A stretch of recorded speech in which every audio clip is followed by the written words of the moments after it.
Welcome to the sample questions. We're going to go through each one of this in sequence. Now, each one of this will focus on a particular competency generally, and for each one of the questions or each one of the scenarios, we just need to know that there will be one focus core competency, which means that the best and worst answer will revolve around that core competency. It will not be like the best answers for competency one, worst answers for competency two. They will all be for the same competency. So the first part we're going to do is we're going to read the scenario and we're going to kind of identify what is the potential competency that it's kind of assessing us with. Okay, so sample exam question 1. Let's take a look at this. A coach is meeting with a prospective client who is growing a new business. The coach and potential client quickly establish an easy connection. The coach is excited about the opportunity to work with the client. As the coach and the client are ending their conversation, the prospective client briefly mentions the name of their new business. The coach recognizes the business as the coach is an investor in a more established competitor business in the same community. What should the coach do? Okay, so let's ask this question. What's the first competency that comes to mind that this is assessing you in? I mean, there is definitely is a conflict, right? Potential conflict. So it's the ethical subject behind it. Yep. Okay. So it sounds like it has to do with some form of ethics. Yes. Yep. Okay. So this will revolve around ethics, the code of ethics that we covered earlier as well. So let's take a look at some of the options. Okay. So there are 4 options. You're going to choose the best and the worst option. So the best action, let's take a look at this.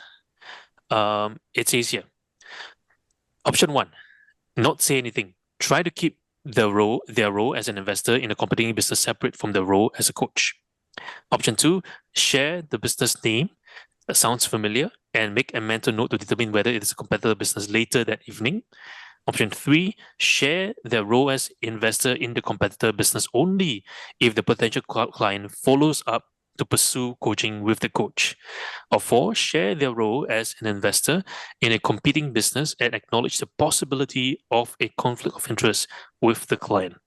So these 4 options, you would have the best action and the worst action within these 4 options. Okay, so the way to kind of go about this is we first identify what is 1 or 2 most possible correct answer. And then what is 1 or 2 that's most possible wrong answers or wrong action. Then that's where we can focus choosing between 1 or 2. Okay, so let's ask everyone here. Okay, what do you think it's the most likely best possible actions? Okay, so based on our understanding of this scenario, it feels more like an ethics question. So if we recall the code of ethics, we recall the ICF competency number 1 on ethical practice. Which 1 or 2 of this action is possibly the best action? I would say the last, share their role as an investor in a competing business. What is the key word or phrase that you notice about that? That indicates there's a possibility of conflict of interest. Okay. So notice here, this key phrase here, possibility of a conflict of interest, also appears in the code of ethics and also appears in your ethical practice competency number 1. So that should highlight to you, say, okay, potentially this could be the best action. But let's look at the rest and see what is a close answer that could be also answer number 4. Is there any option that is also very, very close to option number 4? The one before is share their role as investor in the only if potential, although that's not a good ethical thing, right? Okay, so what might Maybe be a close?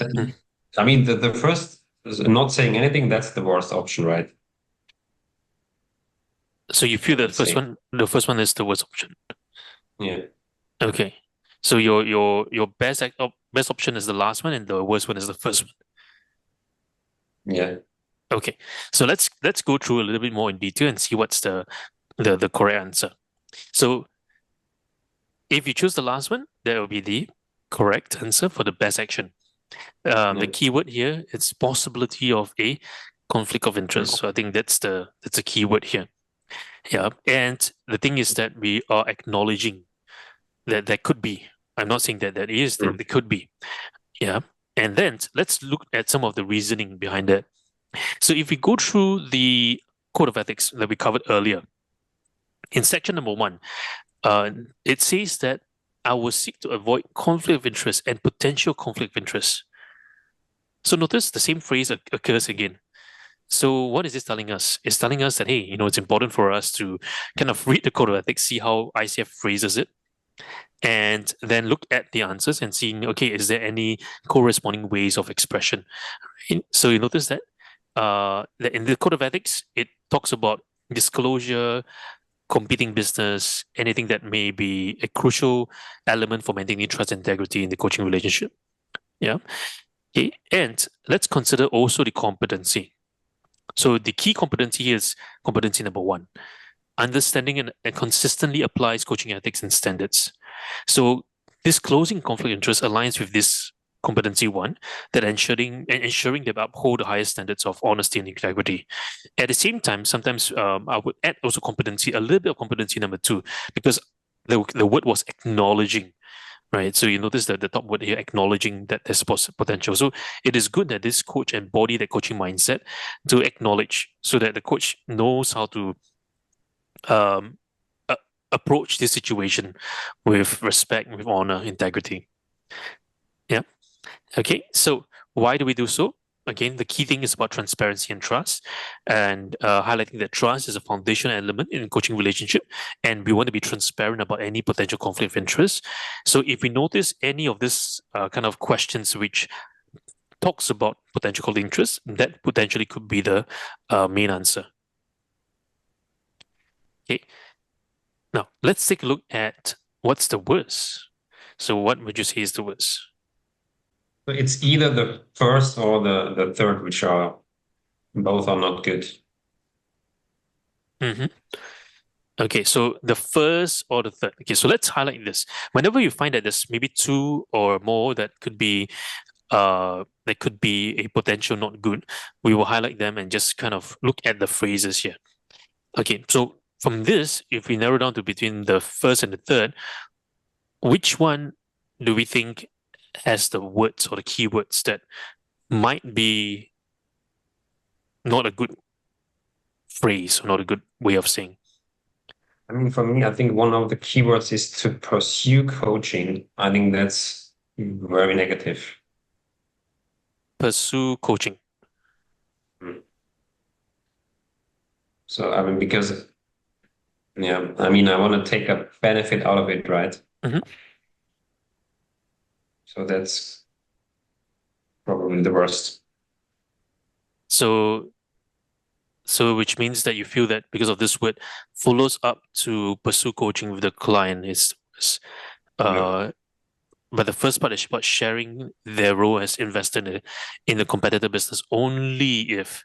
So which means that I will only share if he follows up with pursuing coaching.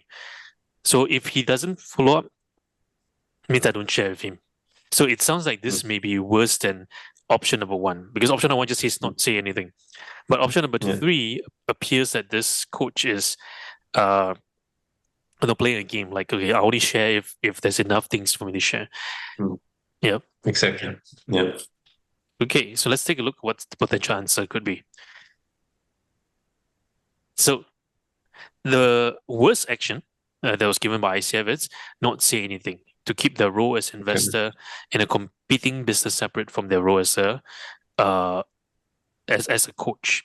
So yes, these 2 answers are not good answers, but let's take a look and see why ICF would say number 1 is more worse than number 3, even though both are not good. Okay, so let's go back to the competency again. The competency here says about conflict of interest, potential conflict, and openly disclose any such conflicts. Okay, so openly disclose. So in option number 1, not say anything means I don't even disclose. Option number 3, it's say it only if I'm pursuing coaching.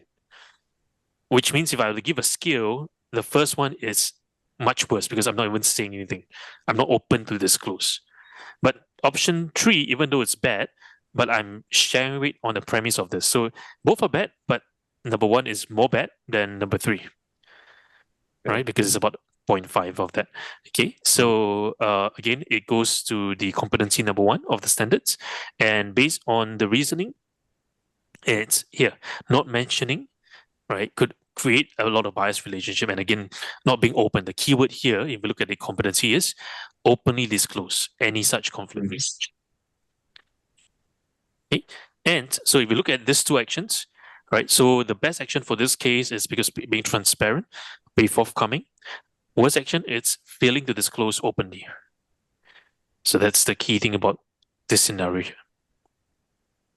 Okay, good. How are you feeling? Good, good. Easy.